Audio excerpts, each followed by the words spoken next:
James Webb telescope گئی ہے, بہت سے رازوں سے ابھی ہمیں آشنا کرے گی. بلیک ہولز کے بارے میں بتایا, وہاں اور بہت ساری چیزیں ڈسکور کی ہیں. تو آپ کی اس کے حوالے سے کیا کیا ریسرچ ہے, ذرا کھولیں اس پہ بھی. دیکھیے میری رائے ہے اور سمجھ تو یہی آتی ہے, اور یہ مطلب لٹرلی ہے. قرآن, میں لٹرلسٹ ہوں. لٹرلسٹ کا مطلب بتا دوں آپ کو, بڑا اعتراض بھی آئے گا کہ تم, ایک جملہ ہے کہ تم کھانا کھا لو, کھانا کھا لو, یا پھر نادر نے آج کھانا کھا لیا. ٹھیک ہے, اب اس جملے کے ہزار توجیحات اور تعویلات نکال سکتے ہیں آپ, مگر کوئی ایک بھی تعویل اور کوئی ایک بھی توجیح اس کے اس سمپل ترین مطلب سے الگ نہیں ہونی چاہیے کہ نادر نے آج کھانا کھا لیا. اب کیا کھایا ہے, واقعی آج کا مطلب کیا تھا, نادر کون سا والا نادر تھا, یہ پورے کے پورے جملے کو محاورے میں کسی اور طریقے سے استعمال کیا ہوگا انہوں نے. ٹھیک ہے, جو بھی توجیحات پہ توجیحات نکالیں, مگر اس کا جو اصلی مطلب جو صاف ظاہر ہے, ٹھیک ہے, the most simple meaning of the statement اس کو بولتے ہیں. ٹھیک ہے, اگر کوئی بھی توجیح نکالیں اور وہ اس چیز کو ڈیورس کر رہی ہو کہ جو سمپل ترین مطلب ہے, تو وہ توجیح غلط ہے. اس میں وہ سمپل ترین مطلب بھی ہونا چاہیے. کچھ ایسے معاملے ہوتے ہیں جس میں اللہ نے سمبلائز کیا ہوتا ہے کسی چیز کو, تو مگر وہ سمبل اس کے پیور اینڈ ریئل سمپل ترین مطلب سے ریلیٹڈ ہونا چاہیے. میں لٹرلسٹ ہوں جو کہتا ہے کہ جب اللہ تعالیٰ صاف ستھری بات کر رہے ہیں, سمپل ترین, اس کو زبردستی تعویلات میں کیوں ڈالا جا رہا ہے؟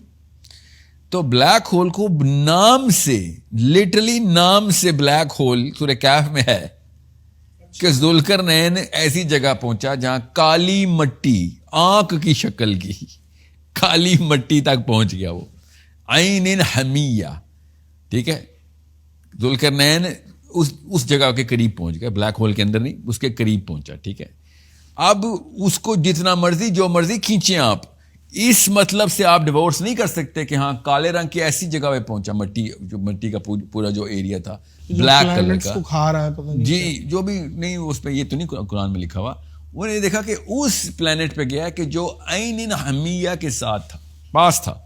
ٹھیک ہے, کسی اور بلیک ہول کے پاس تھا. مطلب یہ ہے کہ کیا بتاؤ کسی ہمارے والے بلیک ہول کے پاس نہ ہو, یا ہمارے ہی بلیک ہول کے پاس پہنچ گئے. یہ مطلب بھی لیا جانا چاہیے, میں یہ کہہ رہا ہوں, کیونکہ یہ سمپل ترین مطلب ہے. غور سے سمجھیں اس بات کو. اور حمیہ کا ہم جو ہے نا, وہ سورہ ہجر سے لے رہا ہوں میں, کیونکہ ہم کا لفظ اللہ تعالیٰ نے اس مٹی کے لیے بنایا جس سے آدم کو بنایا. غور سے سمجھیں, دنیا میں تو نہیں بنایا نا حضرت آدم کو, حضرت آدم کو تو کہیں اور بنایا, پھر جنت سے پھر واپس یہاں پہ, مطلب واپس کا مطلب ہے یہاں بھیجا گیا. وہ جو سٹار ہے نا جہاں سے یہ سارا کا سارا معاملہ, جس کی ساری مٹی ہے, وہ عین حمیہ کیوں نہیں لے رہے؟ کیا چیز عین حمیہ؟ ہمیں کیا مطلب رہتا ہے؟ کالے رنگ کے پانی پہ پہنچ گیا. ٹھیک ہے, ہمیں پتا ہے اردو میں اس کا کیا مطلب ہے. ٹھیک ہے, عربی میں بھی اس کا یہ مطلب بھی لیا جا سکتا ہے, کالے رنگ کے پانی میں. اور سم ہاؤ اس نے دیکھا کہ سورج اس جگہ پہنچا جہاں سورج کالے رنگ کے پانی میں ڈوب رہا ہے, اور اس کو محاورے میں لے لیا کہ سورج جب ڈوبتا ہے تو کالے رنگ کا پانی ہی لگتا ہے ایسے ہی.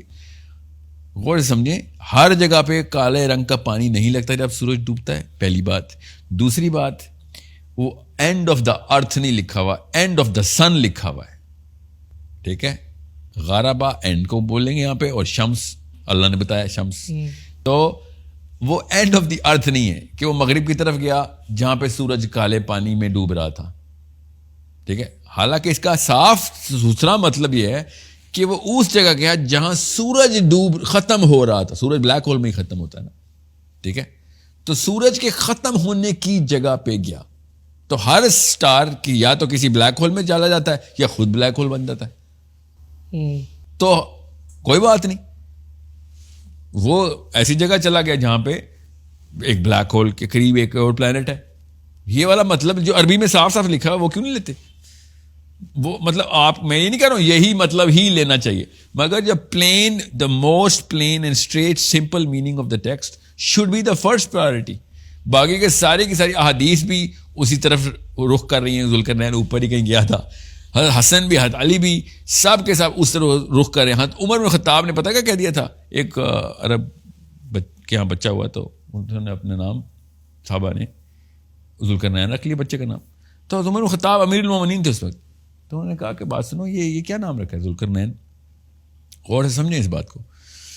تو انہوں نے کہا کہ قرآن میں ہے. تو انہوں نے کہا, حضرت عمر بن خطاب نے کہا کہ قرآن میں تو ہے, مگر کیا انسانوں کے نام ختم ہو گئے تو تم نے فرشتوں کے نام شروع کر دیے؟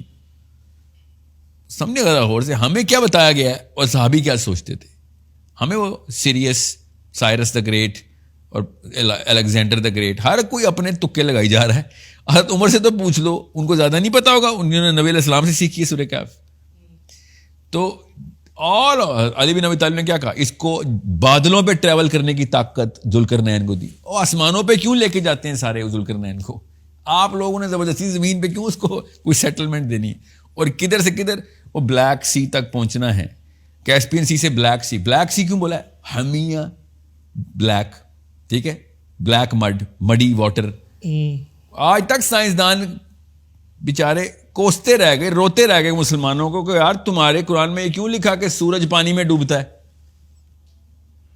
سوچے تو صحیح, ہمیں آپ پتہ ہے نا, ہمیں شروع سے ہی پتا تھا, صحابہ کو ہی پتا کہ سورج پانی میں نہیں ڈوبتا. سورج ادھر ہے, زمین ادھر سے چکر لگا رہی ہے, سورج کسی پانی میں آگے نہیں ڈوب جاتا ہمارے, ٹھیک ہے. So it's a way bigger problem of psychology, not of theology. یہ دینیات کا مسئلہ نہیں ہے, نفسیات کا مسئلہ ہے میرے اپنے خیال سے.